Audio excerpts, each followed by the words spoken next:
ভর সন্ধ্যায় শোবার ঘর থেকে নাবালিকার ঝুলন্ত দেহ উদ্ধার, মেয়ের মৃত্যুতে শোকে পাথর গোটা পরিবার। বুধবার রাতে এমনই মর্মান্তিক ঘটনায় ব্যাপক চাঞ্চল্য ছড়িয়েছে ইটাহারের ধুলাডাঙ্গি গ্রামে। জানা যায়, মৃত নাবালিকার নাম প্রীতিলতা বর্মন, বয়স 17। সে এই বছর দুর্গাপুর উচ্চ বালিকা বিদ্যালয় থেকে মাধ্যমিক পরীক্ষা দিয়েছিল। বাড়িতে মা, বাবা ও বোনের সঙ্গে থাকতো সে। পরিজনের দাবি, কয়েকদিন থেকে প্রীতি তার মায়ের কাছে একটি নতুন মোবাইল ফোন কিনে দেওয়ার আবদার করেছিল, কিন্তু অভাবের সংসারে নতুন ফোন কিনে দিতে দেরি হচ্ছিল তার পরিজনের। এরই মাঝে বুধবার মোবাইল কেনাকে কেন্দ্র করে ফের মায়ের সঙ্গে মনোমালিন্য হয় তার। এরপর বিকেলে নাবালিকার মা বাবা বাড়ির বাইরে গিয়েছিলেন, বোন গিয়েছিল টিউশনে। সন্ধ্যায় বোন বাড়ি ফিরে দেখে শোবার ঘরে দিদির ঝুলন্ত দেহ। এরপর ছোট মেয়ের চিৎকারে বাইরে থেকে ছুটে আসেন তার বাবা মা। জন্মদিনের সন্ধ্যায় বড় মেয়েকে ঘরে ঝুলন্ত অবস্থায় দেখে শোকে পাথর হয়ে পড়েন তারা। রাতেই দেহ ময়নাতদন্তের জন্য রায়গঞ্জ মেডিকেলের মর্গে পাঠায় পুলিশ। বৃহস্পতিবার ময়নাতদন্তের পর প্রীতির দেহ পরিজনের হাতে তুলে দেওয়া হয়। প্রাথমিক তদন্তে পুলিশের অনুমান, মোবাইল না পেয়ে অভিমানে আত্মঘাতী হয়েছে নাবালিকা। পুলিশ একটি অস্বাভাবিক মৃত্যুর মামলা রুজু করে তদন্ত শুরু করেছে। মৃতের কাকাতো দাদা বিনোদ বর্মন জানান, হ্যাঁ, ধলাডাঙ্গি, দুর্গাপুর। দুর্গাপুর অঞ্চল। এই যে মারা গেছে তার নাম কি? মারা গেছে বোন হবে আমার, কাকাতো বোন, প্রীতিলতা বর্মন। কি হয়েছিল ঘটনাটা? কী হয়েছিল মানে কাকাতো বোনটা অনেকদিন ধরে আর কি মোবাইল চাচ্ছিল বাবা মার কাছে। আচ্ছা, তো বাড়িতে একটু মানে আর্থিক সমস্যা থাকার জন্য কাকা বলছিল যে দিব, পরে দিব, মানে পাট পচাতে দিয়েছি, পাট উঠো, পাট বিক্রি করে তোকে দিব।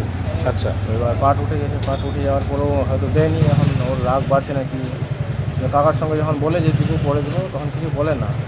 যখন মানে ওর মায়ের সাথে একটু বেশি আর কি যেতে করে যে হ্যাঁ এখনও দিচ্ছ না, এরকম সেরকম। তো আজকে আবার ওর বার্থডে ছিল, তো এখন রাগটা আরও বেশি হচ্ছে নাকি যে আমার বার্থডেতে আমার মানে হয়ে যাওয়ার কথা, বার্থডের আগেতে এরকম কিছু অত মনে মনে ভাবছিল। এখন ভিতরের কথা তো আমি বলতে পারছি না। আজকে কি ওর জন্মদিন ছিল? মানে কাকিটা বললো তাই যে হ্যাঁ আজকে ওর মানে কালকে নাকি ওর মাকে বলছিল ওই আজকে কত তারিখ, 3 তারিখ। আজকেই কি ওর জন্মদিন ছিল? হ্যাঁ, জন্মদিন হয়েছে। তোর মা কি বলছে?